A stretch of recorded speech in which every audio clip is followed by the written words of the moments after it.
Hello. ठीक है, आप जब तक ऑडियो हम क्लियर करते हैं, मैं चितरंजन गगन की तरफ हम रुख कर लेते हैं। चितरंजन जी, क्योंकि अब सारी चीजें क्लियर हो गई हैं, अब इंडिया अलायंस का क्या क्या क्या होगा? अब सारा खेल जो है बिहार की सियासत में जो होना था हो गया।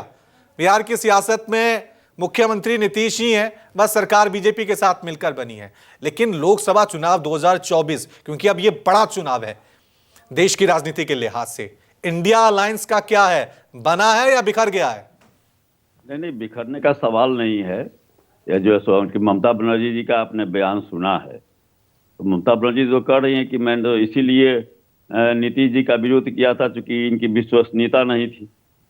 ममता बनर्जी जी ने जो कहा है, तो सवाल यह है कि जो है सो ऐसे लोग जिनकी विश्वसनीयता नहीं है, अगर वे गठबंधन से अलग होते हैं तो वह गठबंधन की मजबूती के लिए होता है। अगर मान लिया कि जो है सो गठबंधन में है और कल जो है सो आप कुछ भी निर्णय ले लेते हैं, तब गठबंधन के लिए सेटबैक होता है। लेकिन जो है सो पहले ही ऐसे लोग जो जिनकी विश्वसनीयता संदिग्ध है, वैसे लोग अलग हो जाते हैं, तो इससे इंडिया गठबंधन को मजबूती मिलेगी। और देख लीजिए रवि जी, चुनाव तो फैसला तो जनता करती है, और मुद्दा मुख्य रूप से मुद्दा जनता से जुड़े हुए जो मुद्दे हैं, जो हम लोग का मुद्दा है कि जैसे बिहार में हमने जातीय जनगणना करवा कर और आरक्षण का दायरा बढ़ाने का काम किया, उसी ढंग से मेरा है कि पूरे राष्ट्रीय स्तर पर जातीय जनगणना हो और आरक्षण का दायरा बढ़ाया जाए।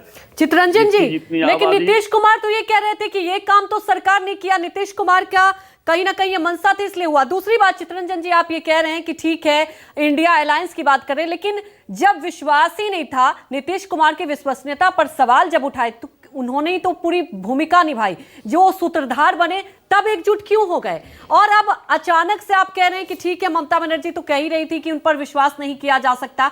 क्या आपको लगता है कि जो सूत्रधार रहे वही अलग हो गए, तो इंडिया अलायंस की भूमिका पर क्या सवाल नहीं उठेंगे? तो वहीं ट्वीट देख लीजिए। इससे पहले चितरंजन जी आप जवाब दें, मैं आपकी रोहिणी आचार्य जो हैं वो ट्वीट क्या लिखा है वो अपने दर्शकों को टीवी स्क्रीन पे दिखा रहे हैं। कूड़ा गया फिर से कूड़ेदानी में, कूड़ा मंडली को बदबूदार कूड़ा मुबारक, ये ट्वीट किया है रोहिणी आचार्य, जो हमेशा अपने ट्वीट के लिए सुर्खियों में रहती हैं। वो कह रही हैं कूड़ा गया फिर से कूड़ेदानी में और आपको बदबूदार कूड़ा मुबारक हो। ये किस तरफ इशारा कर रही हैं चितरंजन गगन जी, रोहिणी आचार्य?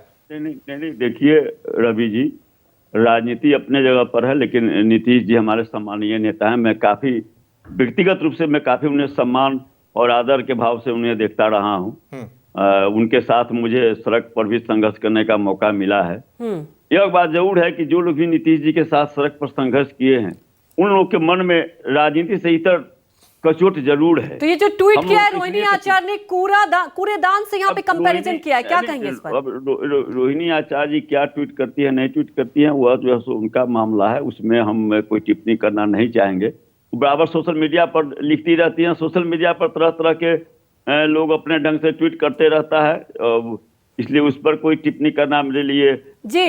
तेज प्रताप यादव ने भी ट्वीट किया, चितरंजन जी दर्शकों को बताएं। जी जी, आपके पास आएंगे। तेज प्रताप यादव ने भी ट्वीट किया है कि बस सत्ता का ख्याल है तेरे भाव में, तेरा अंत होगा और अंत होगा तेरी भावों का, कोई स्थान नहीं होगा तेरा। ये ट्वीट किया है तेज प्रताप यादव ने। जब भाव न जागा, भाव में उस भावों का क्या?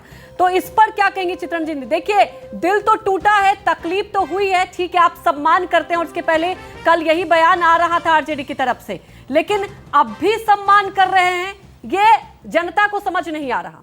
क्या आप भी सम्मान कर रहे हैं आप लोग नीतीश कुमार का? नहीं, सुन लीजिए, मैंने दोनों बात कहा कि मैंने चूंकि नीतीश जी के साथ संघर्ष किया है, सड़क पर काफी करीब रहने का मौका मिला है। आज दुख जरूर हो रहा है कि जो है सो नीतीश जी ऐसे बड़े नेता, जिनको एक आदर्श के रूप में बिहार के नौजवान कभी देखते थे, आज यह स्थिति हो गई। आज कैसे देखते हैं? आज कैसे देखते हैं? नहीं, अभी जो तेज प्रताप जी का ट्वीट जो आपने दिखाया कि क्या सत्ता जो है सो माने इतना सत्ता का मोह कि अपने सिद्धांतों से ठीक है, मैं आपको कांग्रेस का रिएक्शन